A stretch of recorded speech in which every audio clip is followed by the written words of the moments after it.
சரி, நல்லா யோசிச்சிட்டீங்களா? நீ யோசிச்சிட்டே ராதா? அப்பா, பொண்ணு பார்க்க போறதுல எந்த பிரச்சனையும் இல்லை.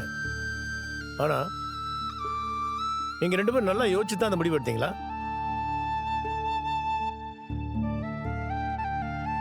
அஜய்க்கு ரொம்ப பிடிச்சிருக்கான்ப்பா. இவரும் அங்க போய் பேசிட்டு தான் வந்திருக்காரு. இந்த விஷயம் பேசினதுல இருந்து அஜய்யும் சந்தோஷமா தான் இருக்கான். கல்யாணத்துக்கு அப்புறமாவது பொறுப்பா இருந்தா நல்லது தானப்பா. இப்ப என் பையன் பொறுப்பா இல்லையா? அவனுக்கு ஒண்ணும் தெரியாதுன்னு சொல்லி அவனை ஒண்ணும் செய்ய விடுறதே இல்லை. அப்புறம் எப்படி அவன் பொறுப்பா இருக்கானே இல்லைன்னு தெரியும். இப்ப கூட இவன் ஆபீஸுக்கு போகத்தான் செய்யறான். விஜய் பொறுப்பா இவனுக்கு ஒரு வேலையை கொடுக்கறதே இல்லை. இவன் கல்யாணத்தை பத்தி வேணுமான்னு இனி யாரும் எதுவும் கேட்க கூடாது. எல்லாம் சரியா நடக்கும். ஏகப்பட்ட பெண்டிங் ஒர்க்ஸ் இருக்கு. ஓகே,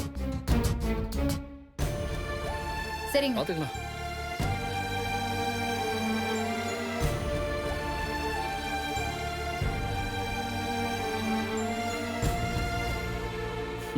அடா, ஆபீஸ் வரல?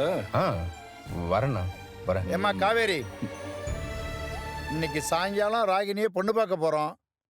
நீ பசுபதியை பாம்புன்னு சொன்னில, அந்த பாம்பு இருக்கிற புத்திலே போய் பார்க்க போறோம். நீ வர்றல?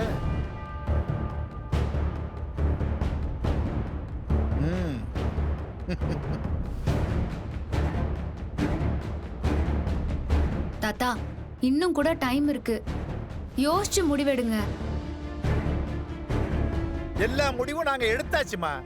சாயங்காலம் போய் பொண்ணு பார்க்க போறோம்னு சொல்லிட்டு இருக்கேன். நீ யோசிக்க சொல்லிட்டு இருக்க. நீ பொண்ணு பார்க்க வர்றியா? அதான் கேள்வி. இங்க பாருங்க, இப்போ அது ஒண்ணுமே.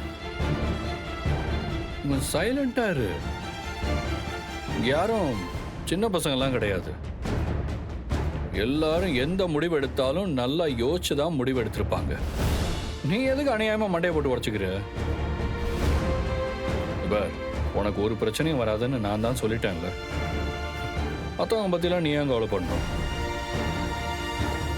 ஏன்னா உங்க எல்லார விடவும் எனக்கு தான் பசுபதியை பத்தி நல்லா தெரியும்.